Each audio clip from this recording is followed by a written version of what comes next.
Olá a todos, meu nome é Maurício, trabalho no EAD da Univates e hoje nós temos o prazer de receber aqui o Cláudio Klein, que é secretário de Saúde de Lajeado, e a professora Andrea Horst, que trabalha na Univates. Então, bom dia, pessoal. Bom dia, Maurício. Bom dia, Andréia. Bom dia aos nossos telespectadores. Uhum. Tá bem, gente. Eu deixo a palavra com vocês então, para passarem o recadinho sobre a nossa webinar de hoje, que é um pouco mais curta do que as demais, mas nós vamos falar hoje então sobre as mudanças no comércio em Lajeado durante a pandemia. Exatamente. Começa por mim, então, Maurício? Pode ser? Pode ser? Bom, esse é um tema que a segurança, a garantia de que as decisões que vêm sendo tomadas são absolutamente confiáveis, deixa um pouquinho a desejar. E isso a gente pode comparar com o mundo inteiro, porque né, quem nos acompanha e quem acompanha o que acontece no mundo inteiro sabe das discussões e de alguns grupos que defendem mais um determinado modelo de funcionamento, de acompanhamento dessa doença, de comportamento da sociedade, e outros defendem de forma diferente.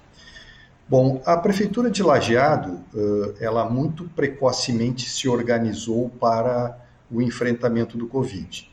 Nós vínhamos conversando todo o mês de março com o Hospital Bruno Born e com a nossa Univates, que tem sido extremamente parceira nesse projeto todo. E desde o dia 18 de março nós temos um comitê, o Comitê de Enfrentamento ao Covid de Lajeado, e esse comitê se reúne diariamente às 7h30 na Prefeitura para acompanhar a evolução do quadro, tomar decisões, enfim, e procurar a evolução necessária das medidas que devem ser tomadas. Acompanhando o que praticamente aconteceu em todo o Brasil, a Prefeitura seguiu, até por normativa do Estado, aquele fechamento do comércio, naquele período ali no início de abril, e agora vem flexibilizando, o que também se nota vem acontecendo em várias outras cidades. O que todos nós temos reforçado é que essa flexibilização, ela não favorece ou ela não quer indicar que a gente tenha a liberdade de circulação novamente, se tenha novamente essa liberdade. Na verdade, nós não gostaríamos que houvesse nenhum aumento de convívio social em função da liberdade do comércio. Eu tenho alguns dados que eu acho que favorecem o acompanhamento do quadro, que vão nos ajudar a enxergar melhor a situação. O primeiro caso diagnosticado em Lajeado foi no dia 18 de março. Nós tivemos aquele primeiro diagnóstico de um Covid aqui em Lajeado, foi no dia 18 de março. Naquela semana, do dia 23 ao dia 28 de março, nós tivemos 5 casos confirmados em Lajeado. Na sequência, nós tivemos do dia 28 ao dia 5 de março, que são as semanas epidemiológicas, nós tivemos mais 5 casos. Na semana do dia 5 ao dia 12, nós tivemos mais, aí sim, um aumento mais expressivo, que foram 14 casos. E novamente 14 casos na semana, então agora a última semana, a partir do dia 12 de abril, até essa que se completou ontem. Bom, o que se vê nesses números, que embora hajam algum crescimento, há também uma certa estabilidade nos números, ou seja, a gente não teve um pico muito elevado, como se esperava, né, pelos aqueles diversos estudos epidemiológicos, que conforme se diagnosticasse o primeiro caso, aí a partir dali haveria, né, na primeira para a segunda semana, e aí um crescimento maior no número de casos. Não houve esse crescimento. Há uma estabilização. Claro que há sempre, e aí é a expectativa que aconteça isso durante esse inverno, uma contaminação maior de pessoas. O que nós queremos é que essa contaminação ocorra numa forma progressiva que se consiga dominar ela, se consiga acompanhar onde estão os casos e especialmente que a gente tenha capacidade de atendimento dessas pessoas para que a gente não permita aquela superlotação das estruturas de saúde que nós dispomos na cidade e na região. Então, essa é a maior preocupação. Eu acho que há um entendimento de todos os epidemiologistas de que a doença ela tem que circular, ela vai circular independente das medidas, quer dizer, manter-se em isolamento completo não é possível. Então, ela deve circular, mas o que nós queremos, naquela famosa frase do achatamento da curva, de modo que a gente tenha pessoas saindo da curva e outras entrando, de modo que a gente tenha um convívio com a doença, de modo que a gente possa passar o inverno com a tolerância dos serviços de saúde conseguindo dominar. Por exemplo, até agora, desses 24 pacientes que eu fui citando semana a semana, que nós já temos confirmados em Lajeado, são 24, nós temos já 14 curas. Portanto, nós já tiramos desse grupo de risco 14 pessoas. Nós temos apenas 10 pessoas que ainda então estão nesse grupo de risco ainda atualmente, assim, vamos dizer assim, elevando a curva, porque na verdade é bem isso que acontece, tu achata ela, tu tira um grupo e outros vão entrando e aí tu vai convivendo com essa situação. Até hoje está muito bem, nós temos 7 pessoas internadas na área de hospitalização, na área do hospital, e mais 5 pessoas internadas na área de UTI, onde nós temos previstos, agora nesse momento, 10 leitos, há uma capacidade de aumentar, mas previstos 10 leitos, portanto nós estamos com 50% da nossa UTI específica para atendimento de pacientes COVID atendidos.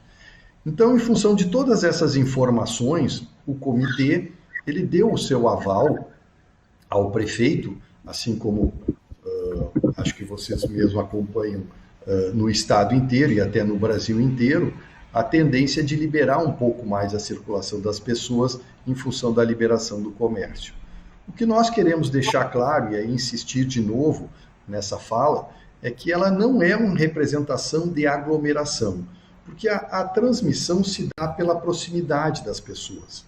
Então, quanto mais próximas as pessoas estiverem, a partir disso, a partir dessa proximidade é que nós vamos acabar tendo a maior número de transmissão, né, entre as pessoas. Então, nós precisamos manter o afastamento e aí as medidas de segurança, inclusive a questão do uso da máscara, que aqui em Lajeado nós também adotamos, sendo que a prefeitura optou por uma utilização obrigatória a partir do dia 24, para permitir que as pessoas adquiram as suas máscaras, busquem ter o equipamento para usar até o dia 24, onde se tornará obrigatória a todo aquele que queira circular na cidade o uso da sua máscara, que é um outro equipamento que vai permitir a redução na transmissão do vírus entre as pessoas.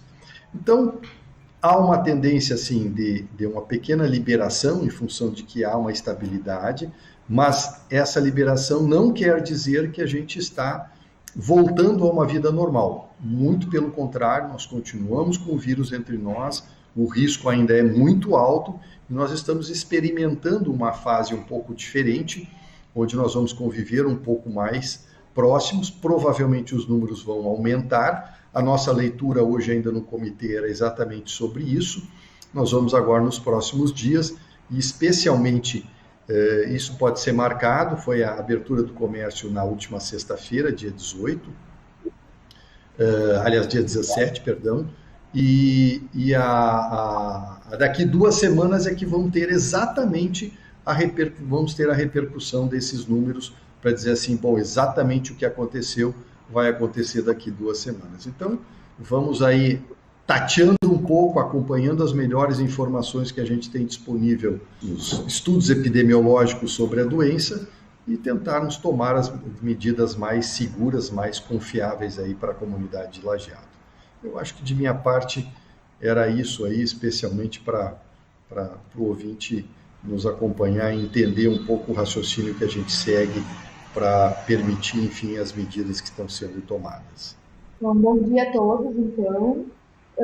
Vamos dando sequência, né? Como o doutor Cláudio falou, estamos flexibilizando e precisamos ter cuidado em relação a essa flexibilização, né? Ela é de extrema importância, estamos tentando, né, como na maioria dos outros locais, e alguns cuidados que a gente deve ter, então, para tentar evitar essa contaminação. A primeira prerrogativa que a gente tem que ter é que o vírus é invisível, né? A gente não sabe aonde ele está. E por isso precisamos ter esse cuidado maior. A segunda prerrogativa é que esse vírus não fica voando, né? Ele vai estar numa gotícula emitida por uma tosse, por um espirro, e ele vai cair com esse peso do líquido e vai ficar sobre a superfície. Então, o maior cuidado que a gente deve ter, além do afastamento, né, da distância entre um indivíduo e o outro, são as superfícies, que é onde esse vírus vai estar, vai repousar e vai ficar aliviável por algum tempo. Dependendo da superfície, vai ficar 30 segundos, 30 minutos, 4 horas, 5 horas, 24 horas. Então, isso é muito variável de acordo com a superfície, de acordo com a temperatura do ambiente. Então, para a gente não definir, né, tempo, disposição e como cuidar, a gente passa do pressuposto que qualquer lugar pode estar contaminado, uma vez que a gente não enxerga, né, esse vírus. Então, algumas coisas que a gente tem que ter. Vamos começar, então, pela limpeza do ambiente, né, nos estabelecimentos comerciais. A primeira questão é sapatos, né? É um dos locais mais contaminados. A gente caminha na rua, não sabe como é que está esse nosso calçado. Então, a primeira questão é higiene dos calçados. Como o estabelecimento pode se prevenir quanto a isso? Uma das ideias interessantes é, na entrada do estabelecimento, colocar um pano úmido, um tapete úmido, e nesse tapete borrifar hipoclorito, né? A nossa popular que boa. Ela é eficiente contra o vírus e dessa maneira a gente já diminui a carga viral que está no sapato do nosso cliente. Na lógica, seguindo, o nosso chão do comércio deve ser também higienizado mais recorrente, né? De uma forma mais recorrente. Como higienizar esse ambiente, esse chão? Então, da mesma forma, com o nosso hipoclorito, né? A nossa popular que boa, uma tampinha num balde de água é suficiente para a gente começar a fazer essa higienização, tá? E as superfícies superiores, né? O balcão, aonde o cliente vai chegar, pode encostar a mão, vai espirrar. Então, se possível, nos estabelecimentos, evitar que esse cliente fique apoiado sobre o balcão, né? Fazendo um distanciamento do cliente em relação ao balcão. Quando não for possível, essa superfície também deve ser higienizada. Como? Com álcool, né? O álcool 70 tão falado agora nos últimos dias. Em relação ao álcool 70, a gente tem que ter um pouquinho de cuidado. Tem para comercialização nos mercados, né, nos locais, 3 tipos basicamente de graduação alcoólica. Nós temos o álcool que é de 36 a 42, nós temos o álcool 70 e nós temos o álcool 92. Tá? Como é que a gente tem que cuidar? O álcool abaixo de 70, ele não tem uma efetividade contra o micro-organismo. Então, esse a gente não deve utilizar. O importante é utilizar o álcool 70. Por que não o álcool 92? É mais forte? Seria melhor? Não. Cuidado, tá, pessoal? Porque o álcool que é 92, ele tem um índice alcoólico muito alto e ele evapora muito rápido. Então, ele não fica tempo suficiente em contato com o vírus. E ele não vai ser efetivo na esterilização do local, tá? Então, o ideal é o álcool 70. E o custo? Tá, o álcool 70 está muito caro, né? Lei da oferta e procura. Posso usar o 92? Pode, fazendo uma diluição. Tá? Então, faz lá um cálculo de proporção, de porcentagem e dilui para 70%. Então, podemos usar o álcool 92 desde que seja diluído. Ele, da forma como ele se apresenta comercialmente, não é interessante, tá? Porque ele não vai fazer a prevenção, ele não vai inativar o vírus. Outro cuidado que a gente tem que ter, que é muito importante, que não tem a ver com o Covid, mas com riscos de utilizar esse álcool. principalmente quem está perto de fogo. Então é um alerta que eu faço. O álcool 70 e o 92 nem estava mais sendo comercializado em função desse risco. Cuidado, ele na mão, na superfície, na pele, ele é um produto extremamente inflamável. Então, quem for utilizar, jamais utilize, passei o álcool 70, pode ser até o gel, passei o álcool 70 na mão e agora vou para as panelas, no fogão. Não, cuidado, dá um tempo para a absorção disso, porque um simples acender de fósforo pode ser suficiente para inflamar essa região e dar uma queimadura muito severa. Tá? Então é um cuidado que a gente tem que ter redobrado. O álcool 70 tem que ser usado? Sim, mas jamais perto de ambientes inflamáveis, porque ele é um produto extremamente inflamável e pode gerar um problema maior que nós não temos no momento, né, que são as queimaduras. Então, usar o álcool 70, não o 92 nem o 46, tá? Mas com cuidado em relação às superfícies inflamáveis. Legal? Bom, saindo das superfícies, então, a utilização de EPIs. Então, as máscaras. Vamos começar pelas máscaras. Então, é obrigatório o uso de máscara. Como eu devo utilizar essas máscaras? A máscara é uma barreira física, né? Ela vai tampar a nossa cavidade orofacial e vai impedir com que o vírus adentre a essa região, certo? Porém, ela é uma barreira física, mas não é um escudo, né? Então, ela está ali protegendo a nossa região, mas o próprio pano está em contato com o meio. Então, o vírus, se estiver, né, na superfície, se for expelido por uma outra pessoa, ele vai ficar nessa máscara. Então, o que nós temos que cuidar é o seguinte, partir do pressuposto que o vírus está na parte externa da máscara. E daí o cuidado da utilização. O que eu não posso fazer? Usar a máscara por um tempo e daí baixar para respirar. Deixar ela sobre o nariz. Porque se o vírus estiver na região externa, eu vou inalar esse vírus. Então, a máscara deve ser utilizada o tempo integral, cobrindo nariz e boca. E não deixar ela aqui embaixo, nem no queixo, pendurado. Porque senão esse pano que está com o vírus na superfície externa vai ficar muito próximo da minha cavidade nasal. Então, deixar essa máscara de forma o tempo integral, cobrindo a minha região, tanto nasal quanto da boca, tá? Então, esse é o primeiro cuidado. O segundo cuidado é na hora de retirar a máscara. Então, a minha mão, ela pode estar contaminada, né? Eu andei, circulei na rua e a mão vai estar contaminada. E a máscara na parte externa da mesma forma. Então, na hora de retirar, antes de eu botar a mão para retirar, higienizar as mãos. Primeira coisa, né? Como higienizar as mãos?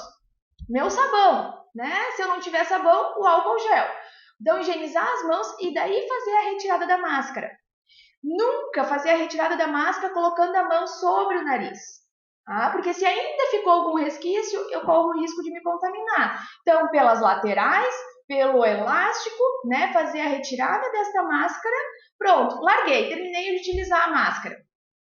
E agora? Se eu vou ter que utilizar novamente, cuidado aonde eu vou largar.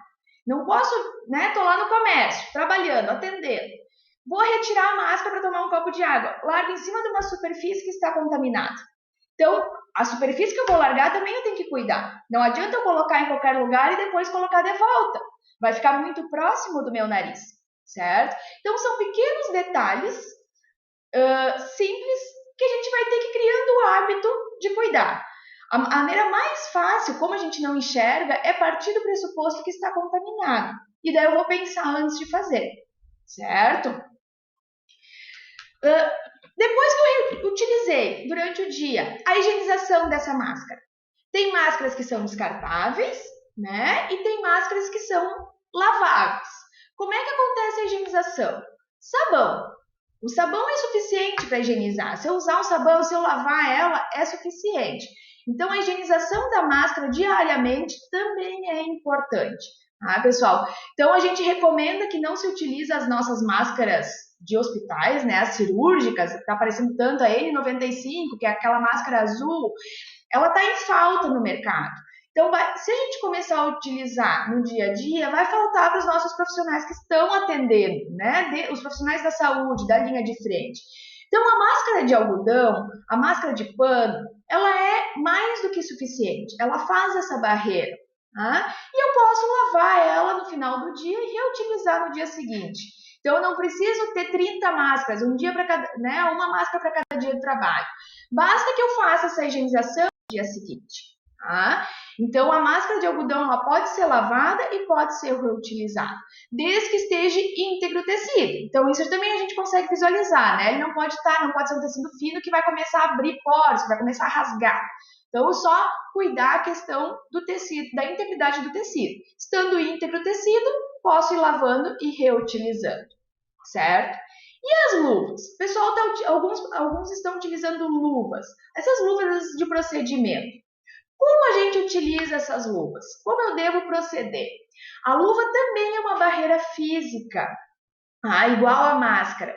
E, de novo, eu preciso cuidar para não pensar que, tô com as luvas, estou protegido. Não, a minha luva vai ser uma segunda pele. Ela vai estar em contato com o ambiente. Estando em contato com o ambiente, ela vai estar contaminada, né? Então, é isso que eu tenho que cuidar. Quando eu utilizo a luva, jamais a mão com a luva pode vir ao rosto, porque ela está contaminada, né? Qual é a função da luva? Eu não tenho acesso à higiene das mãos, vou usar as luvas e vou retirar as luvas no final de um período, num procedimento, para ter as minhas mãos limpas e conseguir ter acesso ao meu rosto. Essa é a ideia, é como se fosse uma segunda pele, nesse caso. Ela é uma proteção física. Então, ela vai estar contaminada. Eu vou botar a mão na bancada, vou botar a mão na geladeira, vou botar a mão numa loja de roupa, nas roupas. Quando eu coloco a luva, é como se fosse a minha pele. Vai estar contaminando a luva. E por isso, jamais proibido colocar as luvas ao rosto. Tá? Porque ali pode ter o vírus e eu vou estar levando a minha mão, né, com a luva, com esse vírus que vai entrar na minha cavidade nasal. Então, ela tem que ser utilizada em momento apropriado, que eu não vou conseguir higienizar as mãos, e retirada no final, antes de colocar a mão ao rosto. Inclusive, antes de tirar a máscara. A máscara é a minha proteção da minha cavidade oral, né? Então, se eu tiver com luva, primeiro eu vou retirar a luva para depois tirar a máscara. Porque daí eu vou estar levando a mão ao rosto. Então, isso é uma situação que a gente tem que começar a cuidar, porque as pessoas acham que por estar com luva estão seguras. E aquilo ali acaba ficando como se fosse normal, uma rotina, e começam a usar a luva para tudo e colocam a mão ao rosto. Não vai adiantar o uso de luva. Então, a luva ela tem que funcionar como uma segunda pele e considerar que ela está contaminada. Jamais vou colocar a mão no rosto utilizando as luvas. E a retirada, para não contaminar a minha mão. Isso é algo que a gente também tem que pensar. Então, eu trouxe para vocês aqui, vou demonstrar. A gente coloca a luva. Eu estou com a luva, então, né, calçada. Vou lá, vou mexer onde eu preciso mexer e agora eu preciso tirar.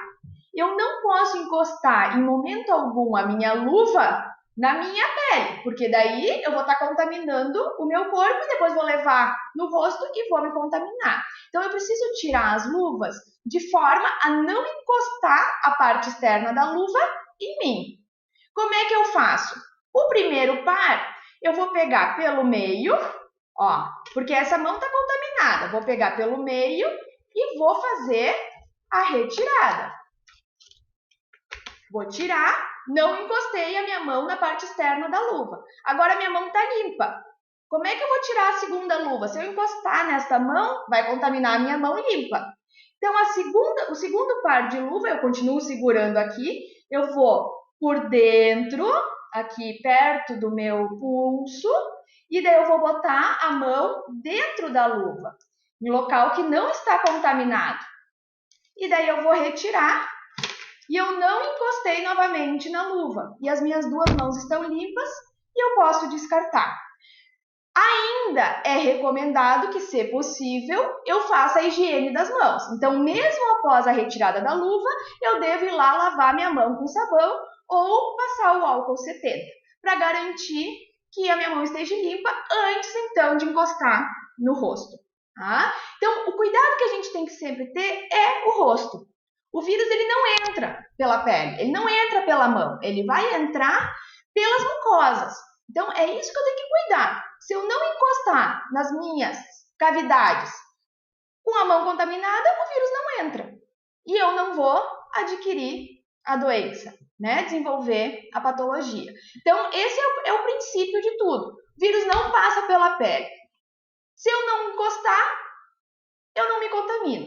Então, a maior regra de todas é cuidado com as mãos em relação à região da cabeça, né? Eu acho que isso ajuda muito a diminuir a contaminação.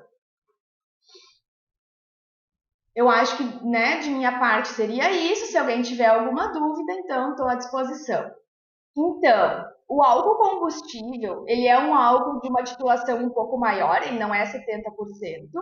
E na formulação dele, como ele tem um valor mais acessível, na formulação dele é acrescentada uma substância tóxica justamente para não ser usado da forma ingesta, né? Então a gente tem que cuidar um pouquinho, porque ele acaba sendo um produto mais tóxico. E se eu inalar ele, daqui a pouco eu posso estar me contaminando. Não é o produto mais adequado, tá? E a titulação dele não é 70, é maior. Então, seria interessante não utilizar. Na falta de recursos, ok, melhor ele do que não ter, né? E daí sim, cuidar, né, para fazer a titulação certa, ou seja, para diluir ele em 70%, então pode questionar o posto, né, porque existe uma legislação que varia o quanto que ele pode ser misturado. Então tem que fazer o cálculo, ver qual é a concentração dele daquele posto específico, e além disso, de preferência, utilizar então a máscara para não inalar os vapores desse álcool, mas não é o adequado. Eu tenho um outro questionamento que chegou aqui da Paula. Bom dia. Quais os estabelecimentos que podem funcionar e com restrições? O decreto do prefeito, ele foi um decreto que tem os seus considerandos. Nesses considerandos, a gente avalia essa questão da ocupação dos leitos hospitalares, dos leitos de UTI, também a questão das curvas em lajeado, do número de casos que a gente vem acompanhando, que há uma determinada estabilidade, né? E que a partir daí se optou por liberar, então, o comércio. É claro que todos nós, a gente se preocupa com a questão da saúde, mas tem que se preocupar também com as questões econômicas das pessoas. Então, o comércio vem ao encontro disto, né? De a gente tentar criar uma sistemática que permita a todos passarem por esse período aí da melhor forma possível. Mas que são mantidas as regras, né? Que é importantíssimo a questão do distanciamento social.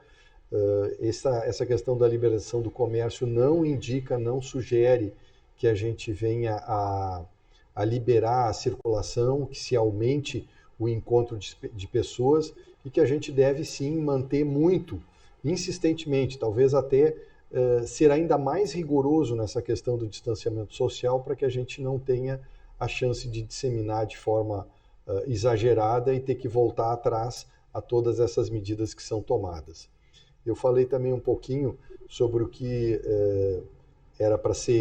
podia ser liberado. Então se falou no comércio de um modo geral, que as casas comerciais elas têm a previsão de uma pessoa a cada 10 metros quadrados. Então a loja deve colocar na entrada o seu tamanho e o número de pessoas que poderão circular ao mesmo tempo dentro da loja, especialmente porque, claro, cria quantidades maiores de pessoas juntas, favorece a disseminação se alguém estiver sendo portador do vírus. Deve também obrigatoriamente fazer o uso de máscara e higienizar as mãos na entrada da loja lá com álcool gel.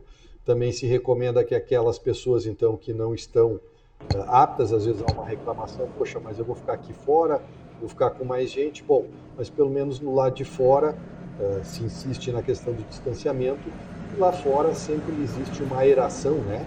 A circulação de ar é muito maior, então também favorece a dispersão do vírus de forma mais rápida do que em ambientes fechados, onde às vezes não tem a circulação de ar. Com relação à principal discussão tem sido as academias. As academias, então, têm também o seu regramento ali de até 5 pessoas, né? Também dependendo do tamanho da academia, mas para as maiores até 5 pessoas, higienização dos espaços, enfim. E quando outras situações que envolvem convívio de pessoas, como eu citei, as escolas de patinação, lutas marciais e grupos de danças, então esses não devem ser autorizados, né? Isso provavelmente, se for necessário, a gente está recomendando, mas se for necessário, um outro decreto vai orientar isso, porque não é possível esse convívio, essas ações que acabam juntando as pessoas devem ainda ser evitadas. Professor André, eu acho que a gente podia só reforçar aquelas 3 medidas que a gente vem batendo muito, e eu espero que todas as pessoas tenham isso em mente, que é a ideia do distanciamento social. Isso tem sido usado em todos os países do mundo, então isso parece ser o pilar, assim, do processo de convívio. Nós temos que fazer o distanciamento para diminuir a chance de contágio e ainda se utilizar daquelas ferramentas a mais, que é a higiene insistente, né, das mãos, o uso do álcool gel, a lavagem das mãos, não esquecer, sempre que possível, eu acho, dar preferência para a lavagem das mãos e não apenas do álcool gel, né? E o uso das máscaras, que também tem sido muito, muito recomendado como uma ação que isoladamente parece trazer já um benefício muito grande, com aqueles cuidados que a senhora já fez no início da apresentação, colocando os cuidados todos que se deve ter com a máscara. Eu acho que tem mais uma pergunta mesmo todo no áudio, que é, caso as pessoas caso o cidadão não utilizar, né, a máscara, quais são as medidas tomadas? Terá fiscalização? Sim, veja, existem até itens deixa eu pegar aqui para não ser. O decreto é longo. Mas assim, ó, a ideia é que sim, que haja fiscalização. Haja não, vai haver fiscalização, vai haver insistente recomendação num primeiro momento. Mas existem 2 artigos que agora, de memória, eu não tenho, posso procurar aqui um pouquinho no decreto, a gente citou, que a gente vem usando, que são 2 artigos que falam da responsabilidade das pessoas em não transmitir doenças infecto-contagiosas. Isso vale para qualquer tipo de doença infecto-contagiosa. Isso é crime. E é óbvio, né? Imagina uma pessoa sabendo-se portadora de uma patologia, e no caso do coronavírus é uma patologia que ela pode não saber, mas estar portando, exatamente por ela muitas vezes ser ou pobremente sintomática ou assintomática, e está com a recomendação de ser precavida e não faz. Ela, ao contaminar outras pessoas, ela coloca pessoas em risco, inclusive de vida, e isso é punível na lei, inclusive com detenção e multa, né? Isso está no Código Penal. Além do que, como existe um decreto, a não obediência a um decreto também incorre em desobediência e pode ser punido da mesma forma, com multa ou prisão. Então, o que se tem é que, se realmente houver insistência de alguns grupos ou pessoas de não se utilizarem da máscara, que a gente acabe, então, notificando ao Ministério Público para a abertura de processos nesses casos, quando acontecer. Então, a partir do dia 24, a gente conta com todos utilizando insistentemente. 24 ficou como uma data padrão, em função do que a Prefeitura ela percebeu que alguns grupos sociais estavam informando que não estavam em condições de adquirir, de conseguir a máscara. Então a prefeitura ela abriu um processo de compra, né? E aí estará disponibilizando. Por isso a questão do prazo não foi antes apenas por esse motivo que a prefeitura deu esse prazo, para tentar fornecer para alguns grupos sociais a máscara, para que não haja desculpa de que realmente a pessoa não buscou a aquisição da máscara.